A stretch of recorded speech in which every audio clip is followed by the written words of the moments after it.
Bonjour et bienvenue sur l'espace dédié au site mécaniqueuniverselle.net. Le site qui essaie de démontrer que l'humanité évolue vers son ultime perfection. Alors, aujourd'hui je voulais donner un point de vue atypique, puisque tel est le fonctionnement de mon esprit. Un point de vue atypique sur la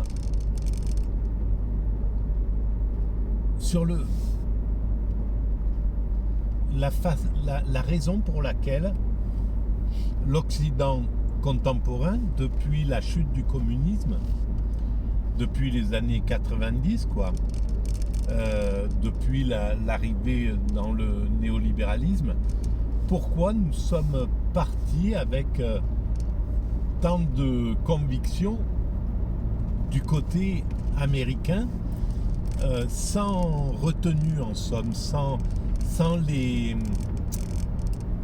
ou très peu. Il y a eu un petit peu la période avec Chirac de Villepin, quand ils ont refusé de s'accoler à cette guerre en Irak qui était injuste, faut le dire, qui avait été décidée avec des idées fallacieuses.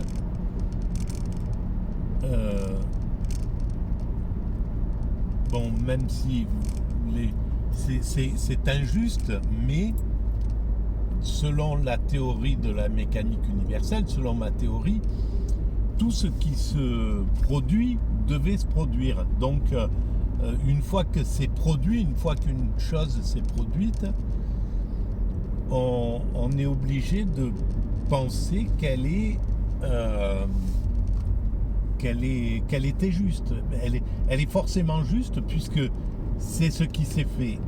Alors, et que l'humanité est le résultat aujourd'hui de tout ce qui s'est fait précédemment. Les erreurs comme ce qu'on appelle nos erreurs, ou les guerres, ou les violences, ou les malversations générales qui ont été réalisées, eh bien, elles ont servi, parfois de contre-exemple, ou parfois par le pire, à faire ce que l'humanité est devenue. Et l'humanité se rapproche de sa perfection, de son ultime perfection, d'après ma théorie.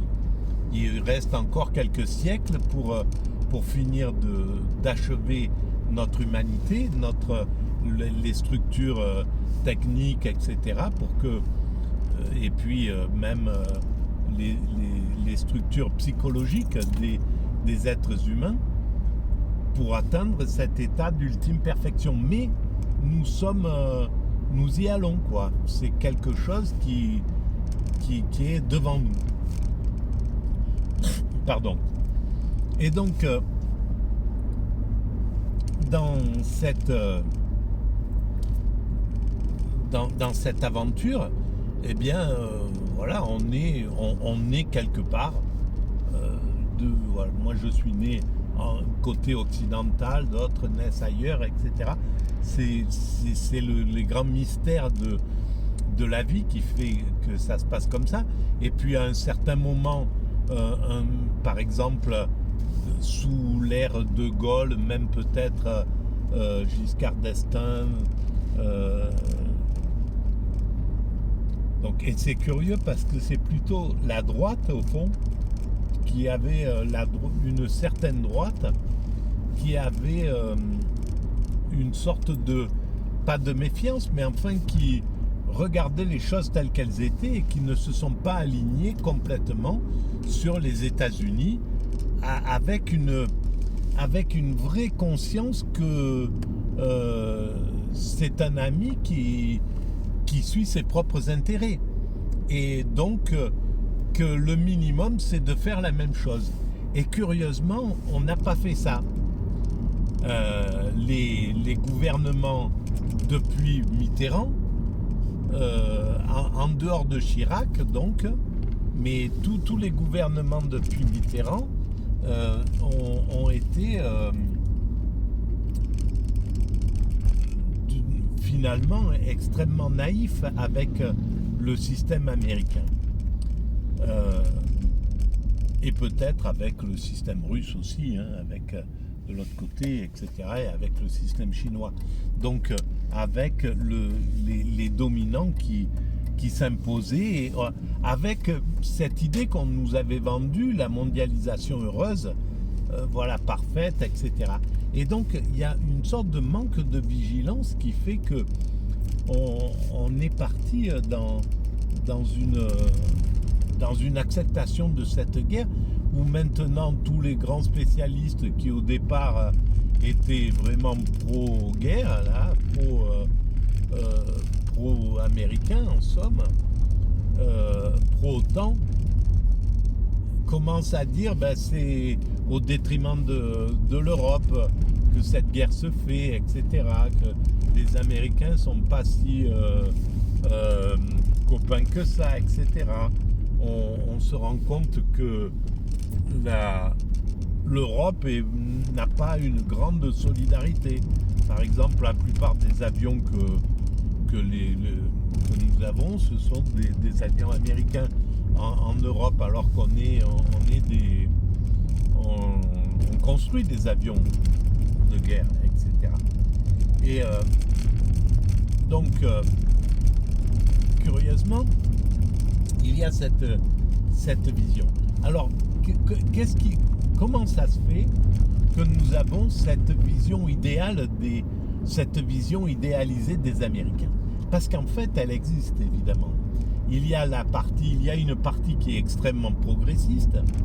Aux États-Unis, il y a des humains qui sont extraordinaires et qui sont devenus, qui étaient extraordinaires à l'origine, mais que la liberté a permis de rendre encore plus extraordinaire. Les Charlie Chaplin, les Woody Allen, les Martin Luther King, etc., etc. Même les JFK, on se rend compte que ils sont capables, que les États-Unis sont capables de faire, d'avoir des icônes assez incroyables. Ils ont fait un cinéma qui était extrêmement enrichissant. Mister Smith au Sénat, ou contre le racisme dans les années 50, 60, il y avait un travail inouï d'évolution et de valeur. Et donc, c'est là où s'est établie en fait cette vision idéalisée des États-Unis. Ce qu'on n'a pas vu, c'est que en fait, ils ont neutralisé toutes les autres sociétés, toutes les autres civilisations, toutes les autres nations. On n'a pas été baigné de la même manière avec le cinéma de l'ex-URSS, par exemple. Pourtant, il y avait des films, on les a vus, on regardait ça dans les années 70, mais depuis quelque temps, là, depuis justement l'entrée en toute puissance, on ne trouve pas de films russes, de films que les films qui ressemblent aux films américains, quoi. Il n'y a pas l'âme des films profondément tchèques, polonais, etc., à laquelle on a vraiment accès.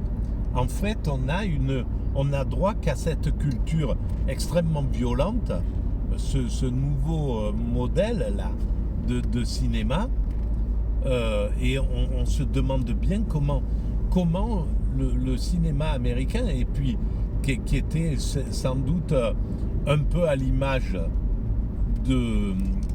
de la vie américaine des années justement de la mondialisation. Et je pense qu'ils se nourrissaient mutuellement.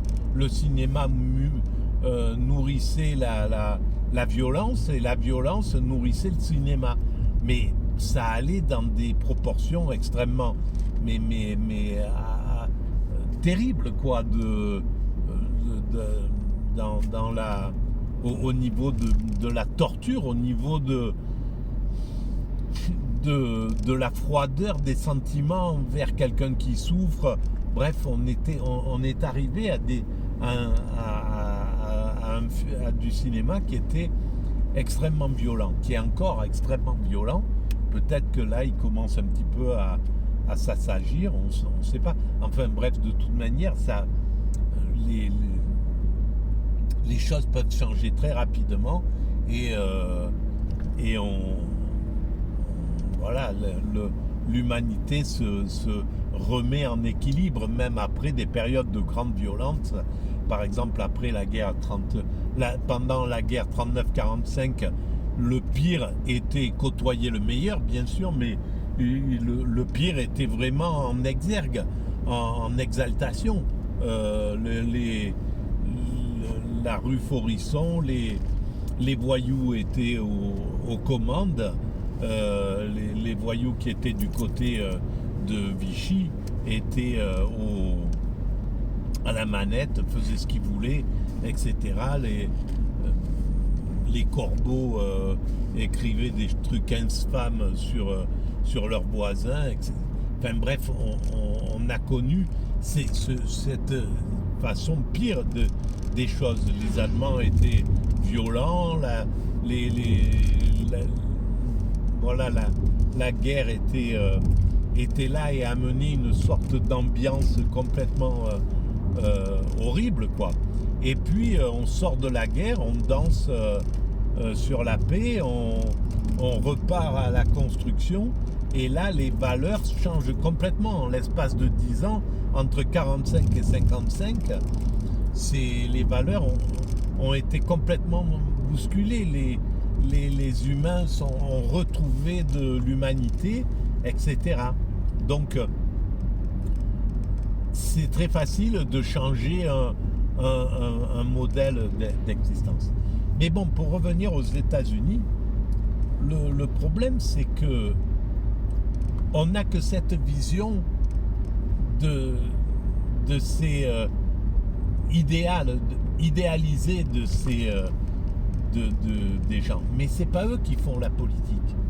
La politique, elle est faite par Hoover, elle est faite par McCarthy, elle est faite, voilà, la vraie ambiance mentale, le vrai psychisme américain, des dominants américains, de ceux qui poussent l'Amérique, eh ben c'est plutôt ces intransigeants, même si ils sont plus ou moins neutralisés là-bas, peut-être, mais enfin, c'est plutôt les Rumsfeld, les etc., qui ont pu ramener la torture dans leur système, qui étaient sans foi ni loi pour garder l'hégémonie, qui étaient capables de détruire des pays comme ça, juste parce que ça arrangeait l'économie.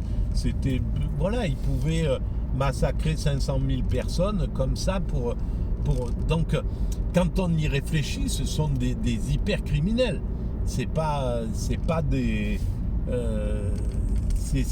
même s'ils ont l'air comme ça, quand ils parlent à la télévision, on dirait presque des papis tranquilles, gentils, etc.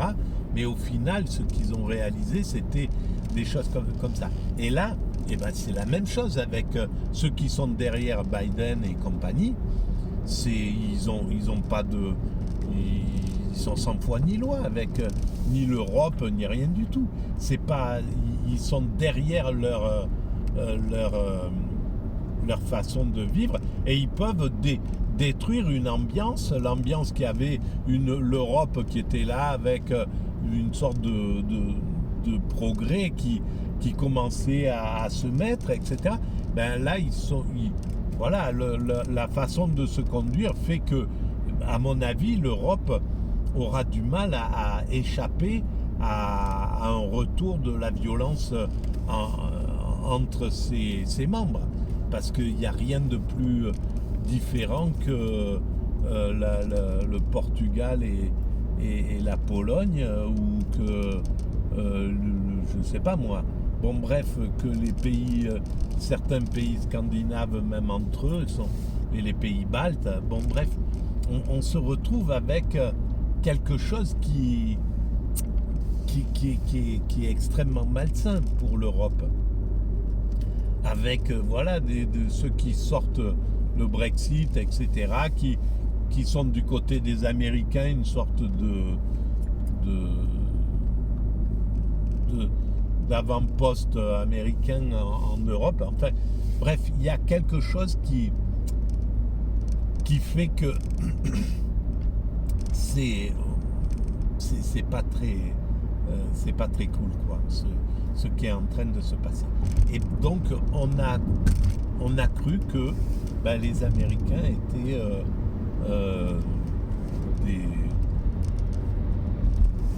des gentils frères pour nous, et que des grands frères, et qui nous voulaient du bien. Là, je pense que l'Occident, malheureusement, maintenant tout est enclenché. Je ne sais pas comment on sortira de cet état-là, mais il faudra en sortir quoi qu'il arrive, et regarder en face à qui nous avons affaire de l'autre côté de l'Atlantique. Voilà, l'intérêt c'était d'être une sorte d'esprit critique. C'est ça qui était très intéressant à l'époque de Gaulle. Il était dans une sorte d'esprit critique. Si ça a changé, c'est simplement parce que il n'y avait plus la binarité entre le communisme et le capitalisme qui se neutralisaient, qui neutralisaient leurs excès malgré tout, même si la compétition était toujours complètement en éveil, mais ils se neutralisaient, ils neutralisaient une grande partie de leur méchanceté, quoi. Et donc l'Europe pouvait à ce moment-là voir qu'il y avait ces deux pôles. Alors, est-ce que ça va se reproduire avec l'arrivée de la Chine, des BRICS, et puis de l'autre côté l'Amérique? Est-ce que l'Europe va pouvoir se trouver une voie intermédiaire, redevenir un intermédiaire? Ça va être compliqué, parce que je pense que les États-Unis ont drôlement manœuvré en Pologne, dans ces pays-là, pour que la scission soit faite, quoi, que ça soit vraiment très difficile de piloter cette Europe sous cette forme-là, à mon avis. Voilà, à bientôt, merci.